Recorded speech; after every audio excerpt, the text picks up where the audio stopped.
तो प्यारे विद्यार्थियों नमस्कार, स्वागत है आप सबका एक और नए वीडियो में। प्यारे विद्यार्थियों आज मैं यहाँ पर आपको बोर्ड परीक्षा 2026 कक्षा 10वीं अंग्रेजी विषय के पेपर के लिए वेरी मोस्ट आईएमपी लेटर और एप्लीकेशन बताने वाला हूँ। जैसा कि प्यारे विद्यार्थियों आप सब लोगों को पता है कि आपके पेपर में लेटर और एप्लीकेशन प्यारे विद्यार्थियों देखो 4 अंक में पूछी जाती है।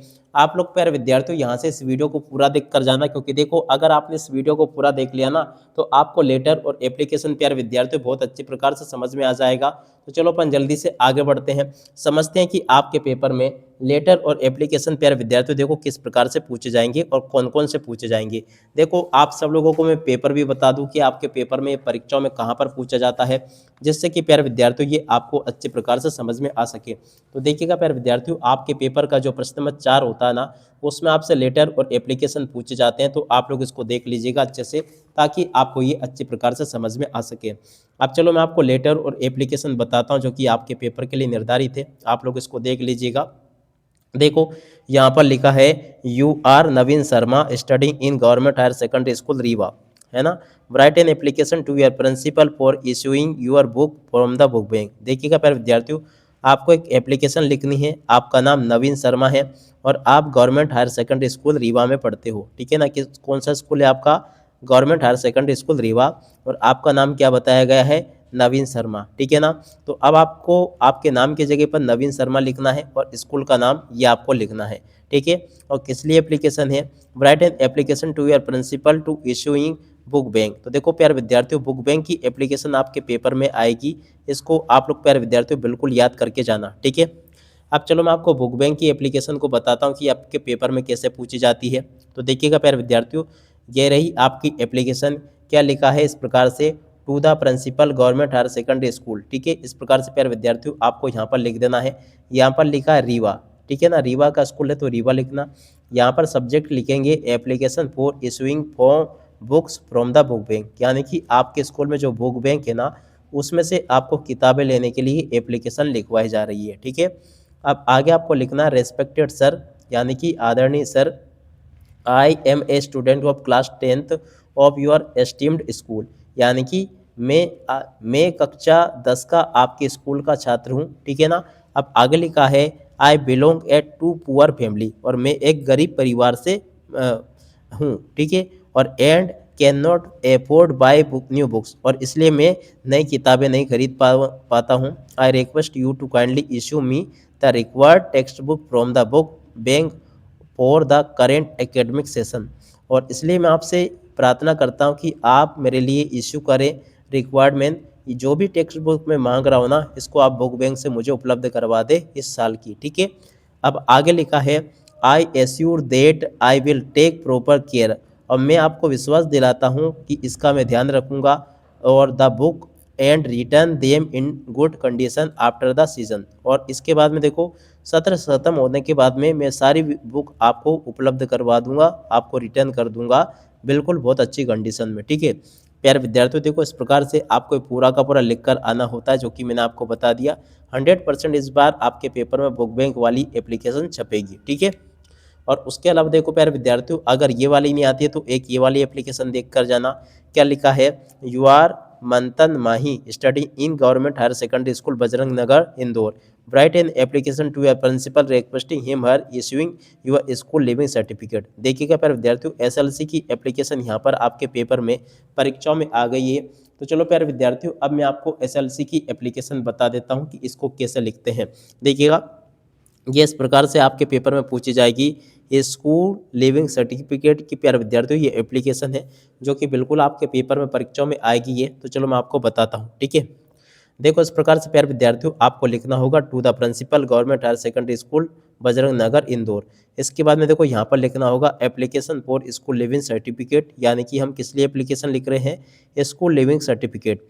अब देखिएगा प्यारे विद्यार्थियों यहाँ पर मैं आपके लिए क्लियर कर दूँ, ठीक है ना। एक तो आपकी एप्लीकेशन आती है एसएलसी के ऊपर, और इसके अलावा देखो प्यारे विद्यार्थियों एक आती है टीसी के ऊपर। अब देखो दोनों में फ़र्क क्या है वो भी मैं आपको यहाँ पर क्लियर कर दूँ। देखो टीसी की एप्लीकेशन तब दी जाती है, मान लेते हैं कि वो 10वीं तक का स्कूल है, ठीक है ना। अब आप 9वीं तक पहुँच गए, 9वीं में अगर वहाँ से टीसी निकलवाओगे ना तो देखो उसको बोलेंगे टीसी, ठीक है ना। अब एसएलसी किसे कहा जाता है, मान लेते हैं कि वो 10वीं तक का स्कूल है, आपने वहाँ से 10वीं पढ़ ली, अब तो वहाँ से आपको निकलना ही पड़ेगा, तो ऐसे स्थिति में हम स्कूल लिविंग सर्टिफिकेट लिखते हैं, ठीक है ना। तो थोड़ा सा अंतर है दोनों में, ठीक है ना, बाकी आप लोग समझ गए होंगे कि अंतर क्या है इसमें, ठीक है।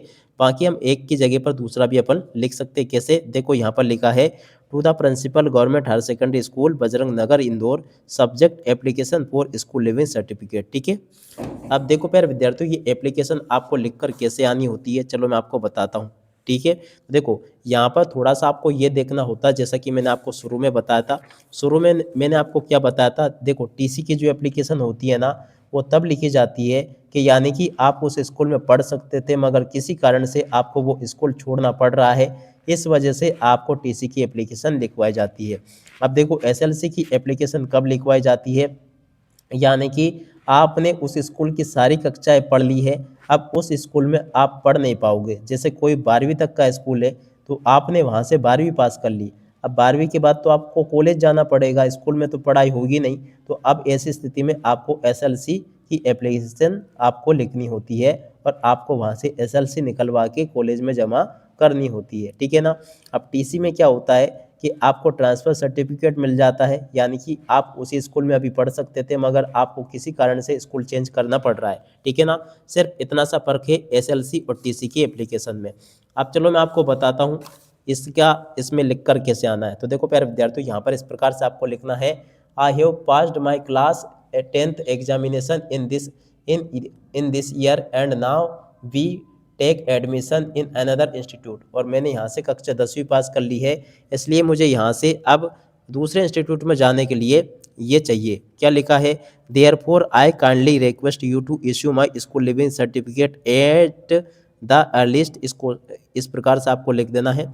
आगे लिखा है देखो, I have cleared all school due and returned library books, I shall be grateful to you kindly operation, इस क्वेश्चन का उत्तर होगा पूरा का पूरा जो कि मैंने आपको बता दिया। तो इसको प्यारे विद्यार्थियों बिल्कुल आप लोग तैयार कर लेना, 100% आपके पेपर में आएगी ये वाली। और इसके अलावा देखो प्यारे विद्यार्थियों, एक एप्लीकेशन ये रही, इसको भी आप लोग तैयार कर लेना। क्या लिखा है, you are J Jaya student of class 10th in the school model higher secondary school Ujjain, write an application to your principal requesting him her to grant you 3 days leave on account of your elder brother marriage, ठीक है ना। आपके बड़े भाई की शादी है, इसलिए आपको छुट्टी लेने के लिए एप्लीकेशन लिखनी होगी, ठीक है ना। तो देखो पर बच्चों, छुट्टी की एप्लीकेशन तो आपको याद होगी, इस प्रकार से आपको लिखनी है, I beg to state that I am a student of class 10th of your esteemed school, उसके बाद में देखो आगे लिखोगे, I wish to inform that you that my elder brother is marriage is going to be held shortly due to this family function it will be not be able to attend a school for 3 days for my. तो देखो पर जो यहाँ पर आपको क्या करना है, यहाँ पे तारीख डाल देनी, कब से कब तक की छुट्टी आपको चाहिए, बाकी प्यारे विद्यार्थियों इस प्रकार से आपको लिख देनी है। वैसे तो प्यारे विद्यार्थियों, आपको जो एप्लीकेशन मैंने बताई है ना, इन्हीं से आपका काम चल जाएगा, मगर चलो मैं आपको एक एप्लीकेशन और बता देता हूँ। तो देखिएगा, ये प्यारे विद्यार्थियों देखो कौन सी एप्लीकेशन है, write an application to the collector, देखो प्यारे विद्यार्थियों किसको लिखनी है, कलेक्टर को लिखनी है ऑफ योर डिस्ट्रिक्ट, ठीक है ना। किस लिए लिखनी है, imposing a restriction of the use of loudspeaker, देखिएगा प्यारे विद्यार्थियों, लाउड स्पीकर की एप्लीकेशन ये आपको लिखकर आनी होगी। अब चलो मैं आपको बताता हूँ इस एप्लीकेशन को कैसे लिखा जाता है। देखिएगा यहाँ पर लिखा है, to the collector district Indore Indore, ठीक है, subject and application for ban use of the loud speaker, इस प्रकार से आपको ये लिख देना, ठीक है। अब चलो मैं आपको इसका सॉल्यूशन बताता हूँ। देखो यहाँ पर लिखा है, most humbly I beg to say that I live in Mahesh Nagar area, यानी कि मैं विनम्रता पूर्वक कहता हूँ कि मैं महेश नगर एरिया में रहता हूँ। और आगे लिखा है, ये प्यारे विद्यार्थी देखो आई है ये, ठीक है ना। तो देखो क्या लिखा है, I am a student of class 12th, ठीक है ना, या 10th आप लिख सकते हो, आवर एग्जामिनेशन बिगेंस 19 फरवरी 2026, इस प्रकार से प्यारे विद्यार्थियों आपको ये लिखना है, this is most valuable time for us, ये टाइम हमारे लिए बहुत ही ज़्यादा महत्वपूर्ण है, but some people keep on using their loud speaker, मगर कुछ लोग लाउड स्पीकर को बजाते हैं टिल लेट एट नाइट, देर रात तक बजाते हैं, this greatly disturb our study, और ये हमारी स्टडी को डिस्टर्ब करती है, ठीक है ना। Therefore we request you to issue order imposing a restriction on the use of the loud speaker till April 15। ठीक है ना प्यारे विद्यार्थियों, देखो आपको इस प्रकार से लिखनी होगी पूरी की पूरी, ये आपके पेपर में परीक्षाओं में जरूर आती है। ठीक है, और उसके अलावा देखो प्यारे विद्यार्थियों, आप चाहे तो आगे यहाँ से इसको भी देख कर लिख सकते हो, write a letter to the your father telling him about your study. देखिएगा प्यारे विद्यार्थियों, ए लेटर टू फादर आपके पेपर में ये भी आ सकता है। इसको भी प्यारे विद्यार्थियों आप लोग इस लेटर को तैयार कर लेना ताकि आप लोग इसको लिख कर आ सको। मेरी सलाह तो ये आपको कि जो एप्लीकेशन मैंने आपको बताई ना उन्हीं को देख लो, मगर जो करना चाहे ना उनके लिए लेटर भी उपलब्ध करवा दिए गए हैं। आप लोग चाहे तो प्यारे विद्यार्थियों इन लेटर को भी अच्छे से पढ़ के जा सकते हो। इस प्रकार से प्यारे विद्यार्थियों आपको मेरे द्वारा यहाँ तक के सारे लेटर बता दिए गए हैं। अब इस प्रकार से आप लोग इनको देख लें, पूरे के पूरे लेटर प्यारे विद्यार्थियों आपको मैंने यहाँ पर बता दिए। उम्मीद करता हूँ कि ये लेटर भी आपको अच्छे से समझ में आ गए होंगे और आप लोग अपनी परीक्षाओं में इनको अच्छे प्रकार से लिखकर भी आ जाओगे। अब इसी के साथ में इस वीडियो को यहीं पर पूरा करते हैं। नमस्कार, जय हिंद, जय भारत।